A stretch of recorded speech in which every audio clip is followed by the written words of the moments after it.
Good morning बच्चों। मैं BL Agarwal आज आपको इस लेक्चर में फिनेंशियल अकाउंटिंग का एक चैप्टर इन्वेस्टमेंट अकाउंट का एक प्रॉब्लम डिस्कस करके सोल्व करके समझाने का कोशिश करूंगा। ये देखिए आपके सामने प्रॉब्लम रख दिए। कोई रूपा एंड कंपनी है, वो 12% कन्वर्टिबल डिवेंचर में डील करता है। कंपनी है FBI कंपनी लिमिटेड का, डिवेंचर में डीलिंग करता है, मतलब उसका डिवेंचर परचेज करके सेल करता है। यहाँ देखिए 1 जनवरी को उसके पास ओपनिंग बैलेंस था 3 लाख रुपया का, जिसका कॉस्ट था 2,50,000। 1 मार्च को परचेज किया है वो 1,20,000 का, 9178%। ये कम इंटरेस्ट है। कम इंटरेस्ट करने का मतलब इस प्राइस के अंदर इंटरेस्ट इंक्लूडेड है। इंटरेस्ट कैलकुलेट करके माइनस करेंगे। ये परचेज है। यहाँ देखिए एक ब्रोकरेज दिया है 1/8। जब इसमें ब्रोकरेज को प्लस करेंगे तो ये हो जाएगा आपका 92%। कैसे होगा? 7/8 में 1/8 प्लस करेंगे तो ये 1 हो जाएगा, तो 91 और 1 92% हो जाएगा। यहाँ देखिए सेल किया है 50,000। यहाँ प्राइस देखिए 93 5/8 है। इसमें 1/8 माइनस करेंगे तो ये 4/8 हो जाएगा, दैट इज 93.5% हो जाएगा। ये भी कम इंटरेस्ट है। इंटरेस्ट कैलकुलेट करके माइनस किया जाएगा। ये देखिए परचेज है, परचेज 80,000 है, 93.8 है, 1/8 प्लस होगा। परचेज में ब्रोकरेज प्लस होता है तो ये आपका हो जाएगा 90.5%। ये देखिए एक्स इंटरेस्ट है, इसका मतलब इसके अंदर इंटरेस्ट इंक्लूडेड नहीं है, तो जो इंटरेस्ट लेस करने का बोल रहे थे वो लेस नहीं करेंगे। ठीक है। ये देखिए सेल किया है 40,000, 9418 है, ब्रोकरेज इसमें 18 माइनस करेंगे तो ये पक्का 94% हो जाएगा। ये भी देखिए एक्स इंटरेस्ट है, इसका मतलब इसमें इंटरेस्ट इंक्लूडेड नहीं है, तो इंटरेस्ट माइनस नहीं किया जाएगा। जब जब कम इंटरेस्ट लिखता है इंटरेस्ट को माइनस करते हैं, एक्स इंटरेस्ट के केस में माइनस नहीं करते हैं। ओके। अच्छा यहाँ देखिए 30 दिसंबर के दिन वो कन्वर्ट करेगा। उसके पास जो डिबेंचर होगा होल्डिंग का 10%, जितना का डिबेंचर उसके पास होगा उसका 10%। आप चाहो तो यहीं प्लस करके दिखा देते हैं। 3 लाख का डिबेंचर था, 1/20 का परचेज किया 420, 80 का परचेज किया फिर से 5 लाख। ये देखिए 50 का और 40 का 90 का बेच दिया तो 410, तो 410 का 10%, इसका मतलब 41,000। 410 का 10% मतलब 41,000 का डिवेंचर वो कन्वर्ट कर दिया इक्विटी शेयर में, तो इसको बोलते हैं कन्वर्सन ऑफ डिवेंचर, इसीलिए इसका नाम था कन्वर्टिबल डिवेंचर। तो ये 41,000 जो आया ये हुआ आपका फेस वैल्यू, या आप बोल सकते हैं नॉमिनल वैल्यू हुआ। फिर इसका कॉस्ट निकालेंगे। इसका कॉस्ट निकालने का आपके पास 2 उपाय हो सकता है।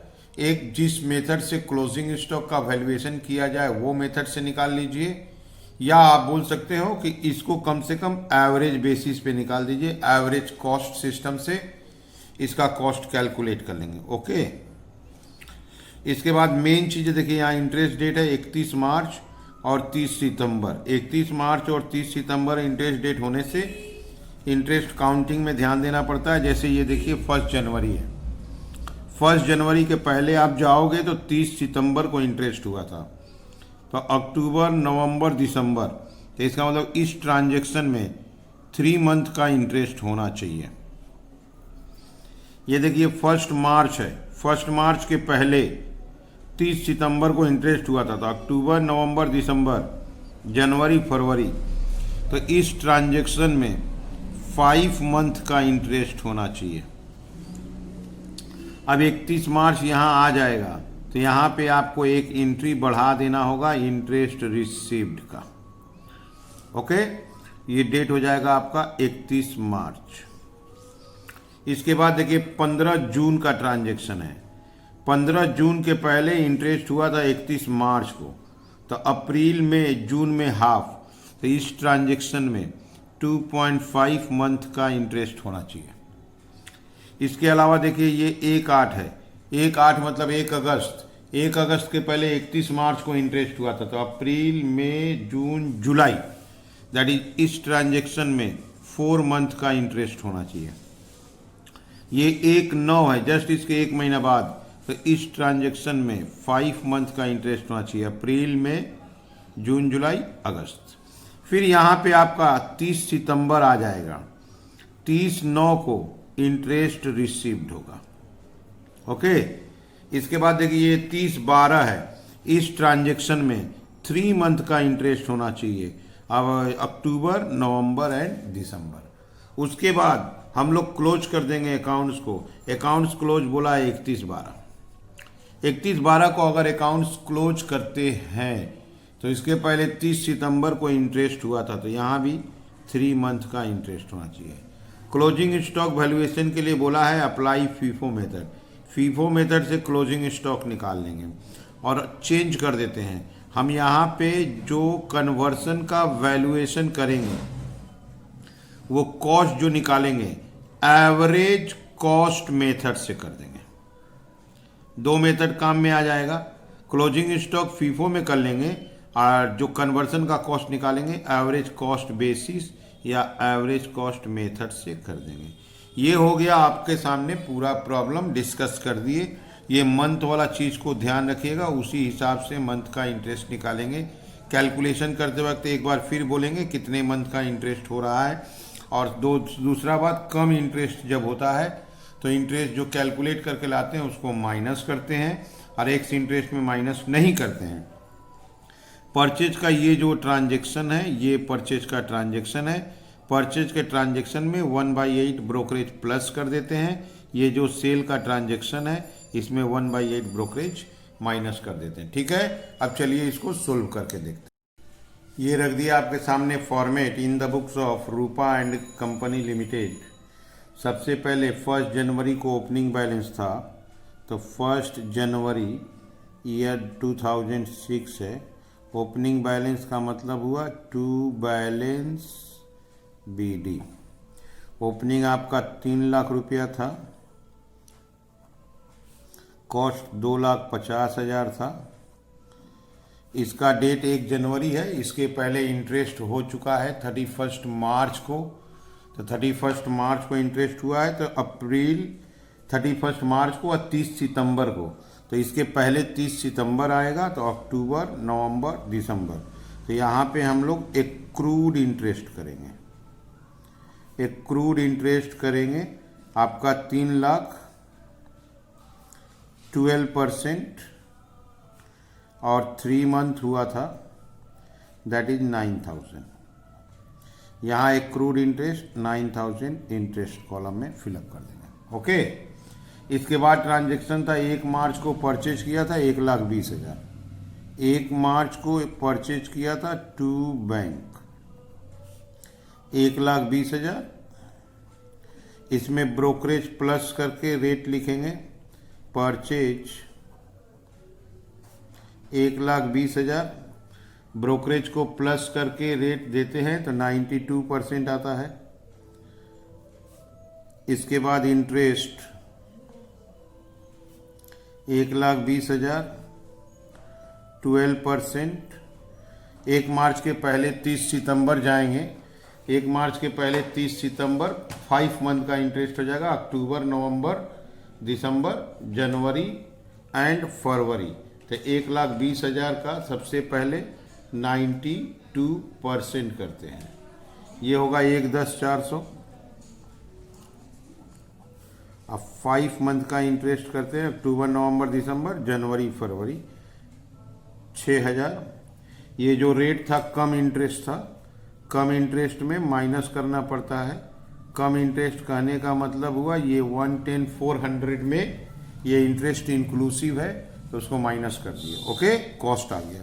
तो यहाँ पे 6,000 इंटरेस्ट हो गया, 104,400 कॉस्ट हो गया। इसके बाद क्वेश्चन में डेट है 15 जून। 15 जून आने के पहले 31 मार्च आएगा। 31 मार्च को बाई बैंक इंटरेस्ट रिसीव करेंगे। अपने पास इन्वेस्टमेंट 4,20,000 का है, तो 31 मार्च इंटरेस्ट रिसीव्ड।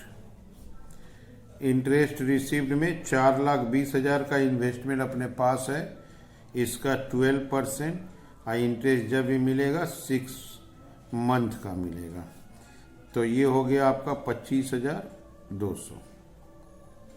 यहाँ ले आते हैं 25,200।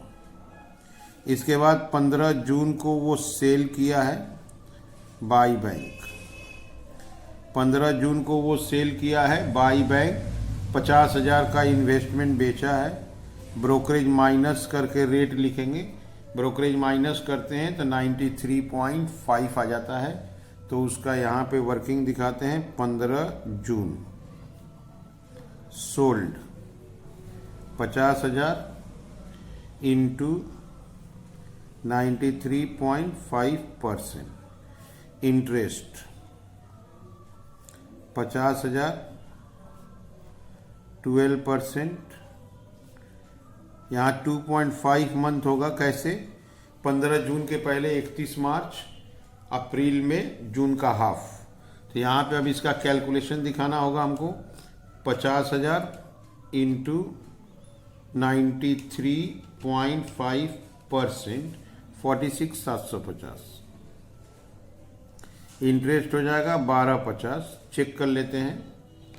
50,000 इंटू 12%, 2.5 मंथ का लेना है, 1250। अच्छा, ये जो रेट था कम इंटरेस्ट था, कम इंटरेस्ट है तो माइनस करना ही पड़ेगा।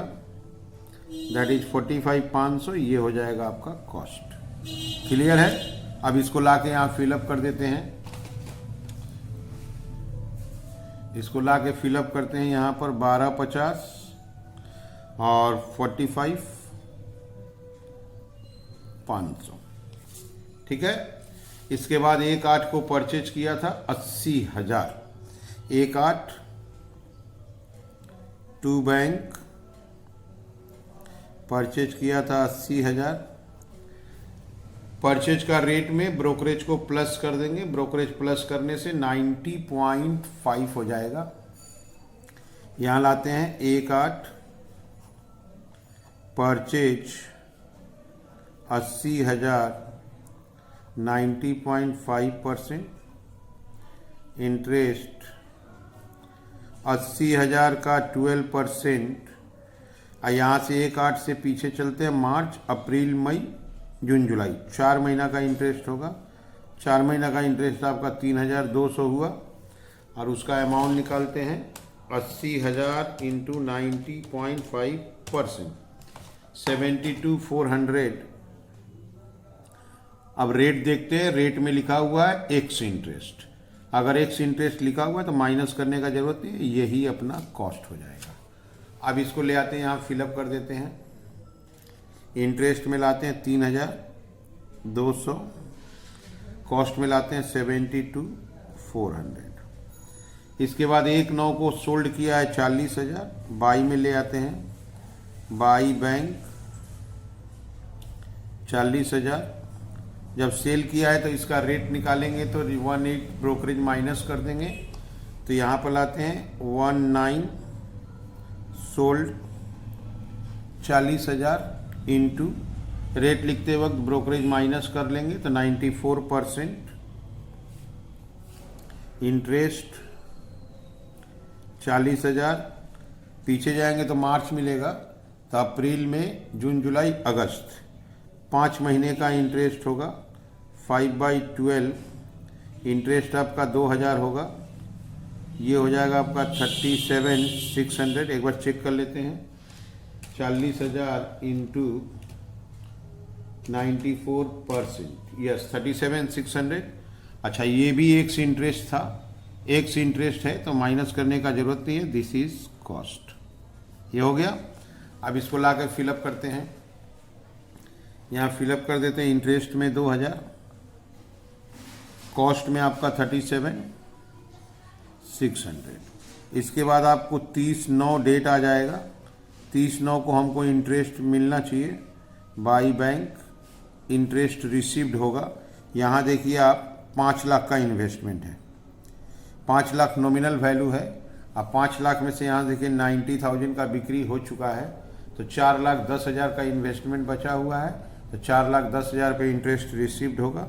That is 30/9/06 interest received. 4,10,000 का 12% 6 मंथ का होगा 24,600। उसको ले आते हैं बाई बैंक इंटरेस्ट रिसीव्ड में देते हैं 24,600। इसके बाद 30/12 को कन्वर्सन किया है। जो हमारा इन्वेस्टमेंट 4,10,000 का था उसका वो एक पार्ट को कन्वर्ट कर दिया है। तो by investment in equity share 10% 41,000 का कन्वर्सन होगा। तो इसके ऊपर हमको 3 महीना का इंटरेस्ट भी मिल जाना चाहिए बाई बैंक इंटरेस्ट रिसीव्ड। ठीक है, कन्वर्सन का हमको नॉमिनल वैल्यू देखना होगा, कन्वर्सन का कॉस्ट देखना होगा और इंटरेस्ट देखना होगा। 30/12 फेस वैल्यू ऑफ कन्वर्सन। हमारे पास 4,10,000 का डिबेंचर बचा हुआ है, 10% कन्वर्ट होगा 41,000। कॉस्ट ऑफ कन्वर्सन, इसको हम एवरेज बेसिस पर कर देते हैं। एवरेज बेसिस का मतलब डेबिट में मेरे पास 5 लाख का इन्वेस्टमेंट था। अब 5 लाख का इन्वेस्टमेंट का कॉस्ट कितना था, तो 2,50,000 plus 104,400 plus 72,400। Cost column debit था 426,800 कॉस्ट कॉलम था और नॉमिनल कॉलम 5 लाख था और कन्वर्सन हो रहा है 41,000। तो डिवाइडेड बाई 5 लाख इंटू 41,000, इसका कॉस्ट आ गया आपको 34,998। अच्छा, ये हुआ एवरेज बेसिस। अब इसको फीफो के हिसाब से अगर करते हैं तो हमारे पास स्टार्टिंग में 2,50,000 का इन्वेस्टमेंट था, फेस वैल्यू 3 लाख था, कन्वर्सन 41 हो रहा है। तो 2,50,000 का अपने पास था, 3 लाख का फेस वैल्यू था, 250 डिवाइडेड बाई 3 लाख इंटू 41, तो ये आ रहा है आपका 34,167। देखिए दोनों में चेंजेज आ गया। ये डिपेंड करता है आप कौन सा मेथड फॉलो करते हो। आपको पहले एक बार यहाँ दिखा दें, फीफो मेथड कहने का मतलब हुआ 2,50,000 divided by 3 lakh into 41,000। Average method कहने का मतलब हुआ इस तीनों को प्लस करेंगे। इस तीनों का प्लस था 426,800 और डिवाइडेड बाई ये 5 लाख इंटू 41, तो उसका वैल्यू अलग आया था। तो कोई एक ले लेते हैं, हम लोग फीफो मेथड वाला ले लेते हैं 34,167। ठीक है, अल्टरनेटिव कुछ भी ले सकते हैं। इसका यहाँ 3 महीने का इंटरेस्ट निकालते हैं। जो 41,000 का कन्वर्सन हुआ उसके ऊपर इंटरेस्ट रिसीव्ड होना चाहिए 41,000 12% 3 मंथ 1230। ये इंटरेस्ट रिसीव्ड में डाल देंगे 1230। 31 दिसंबर को हम लोग को क्लोज भी करना है। By balance C/D। नॉमिनल को प्लस करते हैं, नॉमिनल हुआ 5 लाख, यहाँ लाते हैं नॉमिनल 5 लाख, इसमें से इसको माइनस कर देंगे 369। हम लोग क्लोज कर रहे हैं 31 दिसंबर को। हम लोग का लास्ट इंटरेस्ट हुआ था 30 सितंबर को। तो हमको यहाँ पे 3 महीना का एक्रूड इंटरेस्ट होना चाहिए। ओके, यहाँ ले आते हैं accrued interest 31 December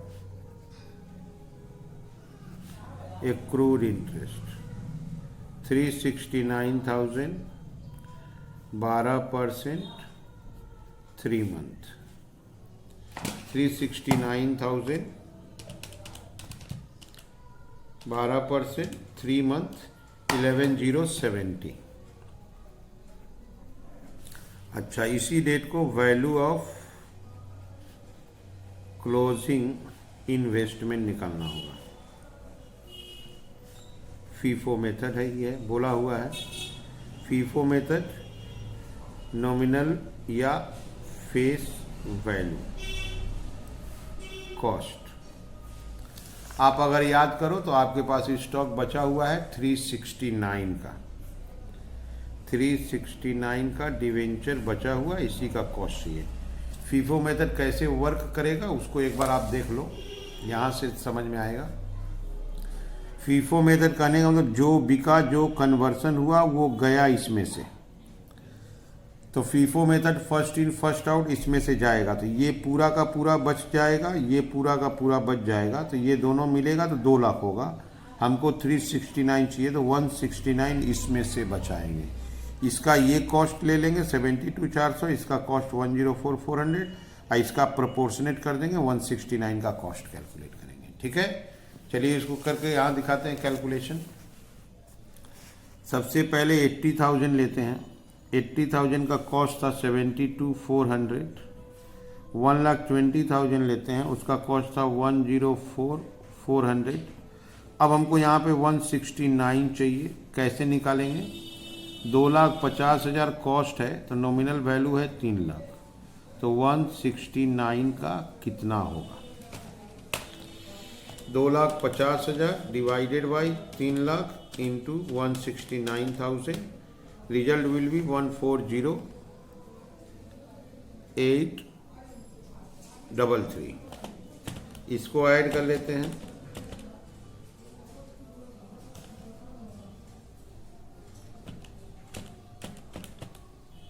result will be 317,633।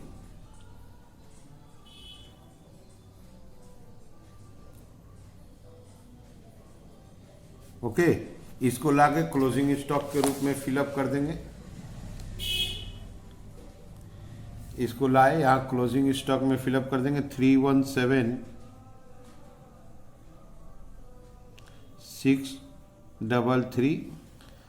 Accrued interest था 11,070। अब इसको क्लोज कर देंगे 31 दिसंबर 06 to profit and loss account. सबसे पहले इंटरेस्ट तो 2PL आना ही आना है। इंटरेस्ट जोड़ते हैं 25,200, 1250, 2,000, 24,600, 1230, 11,070। इंटरेस्ट का टोटल आया 65,350, 65,350 माइनस कर देते हैं, आंसर आ गया 47,150। अब कॉस्ट कॉलम का हिसाब करते हैं। क्रेडिट में है आपका 45,500 प्लस 37,600 प्लस 34,167 प्लस 317,633, 434,900, 434,900 माइनस करते हैं 2,50,000, 104,400 माइनस करते हैं 72,400, रिजल्ट विल बी 8,100। ओके, तो ये हो गया इसका सॉल्यूशन। सबसे इम्पॉर्टेंट चीज़ है इंटरेस्ट कैलकुलेशन करना, मंथ वाइज देखना पड़ता है। अगर वो कम इंटरेस्ट है तो माइनस करेंगे, नहीं तो नहीं करेंगे। इसके अलावा ब्रोकरेज परचेज के वक्त में प्लस करेंगे, सेल के वक्त में माइनस करेंगे, और क्लोजिंग स्टॉक देखना होगा, जो मेथड बोला है वो मेथड अप्लाई कर देंगे। और आपके इस क्वेश्चन में कन्वर्सन था, कन्वर्सन को देखिए हम 2 मेथड से दिखा दिए। एक एवरेज मेथड से, उसका वैल्यू कुछ और आया, और एक आपको फीफो मेथड से, उसका वैल्यू कुछ और आया। क्लोजिंग स्टॉक फीफो मेथड बोला हुआ था, इसलिए कन्वर्सन को भी फीफो ही रिकॉर्ड कर दिए। ठीक है, आप लोग वीडियो को पॉज कर लीजिए, क्वेश्चन को लिख लीजिए, मेरे साथ धीरे धीरे सोल्व कीजिए, देखिए आपको 100% समझ में आ जाएगा। ओके। ठीक है, ओके, थैंक यू, बाय।